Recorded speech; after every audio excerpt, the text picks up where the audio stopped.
Olá, gente. A nossa aula de hoje é sobre a América Anglo-Saxônica, uma parte do continente americano e uma sub-região da América do Norte.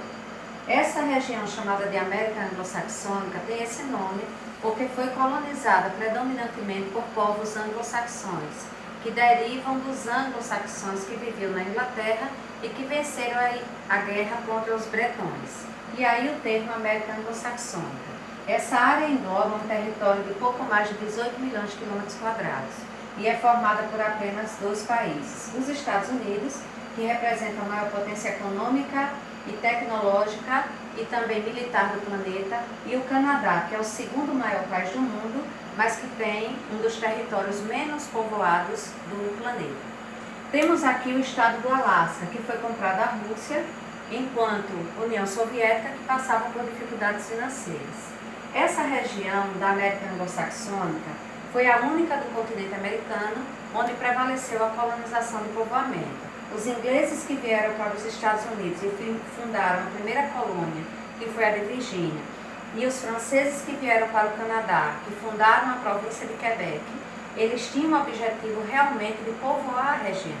Como o próprio nome diz, a colonização de povoamento permitiu aos habitantes dessas áreas a fixação e o poder de controlar as riquezas que produzia, diferente do que aconteceu na América Latina, que começa no México, onde prevaleceu a colonização de exploração. Em relação aos aspectos geográficos, a América Anglo-Saxônica está inteiramente situada no hemisfério norte, acima da linha do Equador, é atravessada pelo Círculo Polar Ártico, o que faz com que ela possua terras em duas zonas climáticas, a zona polar ártica e a zona temperada do norte. Em relação ao meridiano de Greenwich, todo o continente americano está na porção ocidental. Os limites da América Anglo-Saxônica são bem fáceis de serem compreendidos. Nós temos ao norte o Oceano Glacial Ártico, a leste o Oceano Atlântico, a oeste o Oceano Pacífico e ao sul a parte do Oceano Atlântico que se integra a uma região chamada de Golfo do México. Em relação aos aspectos geográficos e geológicos, nós temos três territórios. O oeste, marcado pela presença de dobramentos modernos, porque é uma área de orogenia ativa, é uma área sujeita ao choque de placas tectônicas, e aqui situa-se a grande placa do Pacífico, e a consequência direta desses movimentos é a ocorrência de fenômenos naturais, como vulcanismo, tectonismo, abalos sísmicos e geysers. Nessa região do oeste americano, formou-se uma gigantesca cadeia montanhosa, chamada de Montanhas Rochosas, que por ser tão extensa, sendo mais estreita no norte e mais larga no sul, recebeu três subdivisões. A cadeia da costa, no norte do Alasca, onde está o ponto culminante do relevo norte-americano, que é o Monte McKinley, com cerca de 6.189 metros, a cadeia da cascata e a cadeia da costa. E integrando esses dois conjuntos de montanhas, nós temos o Grande Planalto do Colorado, que abriga importantes bacias hidrográficas, como a bacia hidrográfica do Rio Colorado e a bacia hidrográfica do Rio Mississippi.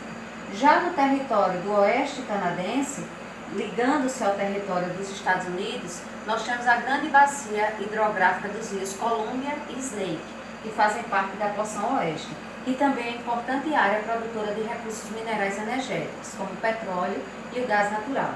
Na porção central, nós temos uma área dominada pelas planícies centrais, que apresenta o celeiro agrícola, tanto do Canadá quanto dos Estados Unidos. A existência dessa planície central do interior, formada pela deposição dos sedimentos que saíram das áreas montanhosas e planaltas, se integrou à grande planície costeira, criando um corredor para as massas de ar que vêm da região do Golfo do México e penetram para o interior, provocando quedas bruscas de temperatura durante o inverno. E na costa leste, nós temos as regiões de relevo mais antigo, onde as altitudes médias giram em torno de 2.000 metros, e se destacam dois grandes conjuntos. O primeiro, um conjunto de montanhas velhas, formadas na era paleozoica, que representa a maior reserva carbonífera da América do Norte, que são os Montes Apalaches. E na região do Canadá, o Grande Planalto Laurentiano, que se destaca na produção de minério de ferro. Em relação à hidrografia do leste, nós temos o maior rio dessa região, que é o Rio São Lourenço, e o rio mais importante dos Estados Unidos, que é o Rio Hudson, porque banha a cidade de Nova York, que é o centro financeiro do país.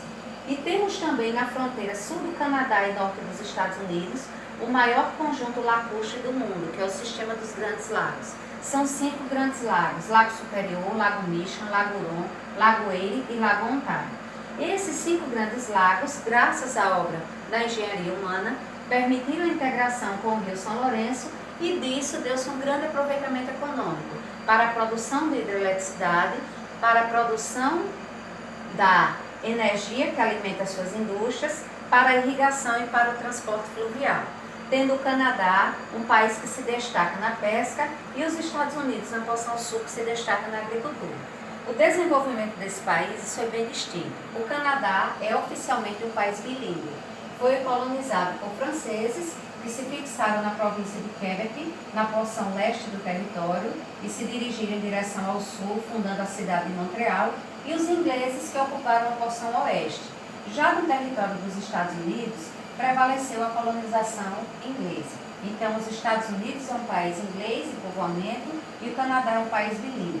Vejam que os dois países apresentam um território muito recortado.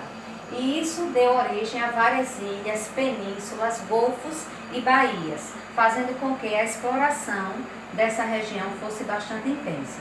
Temos também, na região da América Anglo-Saxônica, climas variados devido à sua grande distância latitudinal. De norte a sul, nós temos o Círculo Polar Ártico, que divide a zona polar. Na região da zona polar, o clima é o clima polar, o subpolar, caracterizado por invernos extremamente longos e rigorosos. E em função disso, prevalece uma única vegetação no verão, que é a tundra, uma vegetação pobre e rasteira, formada por musgos e líquens, que só aparece no verão. Já no norte, no Canadá, na fronteira do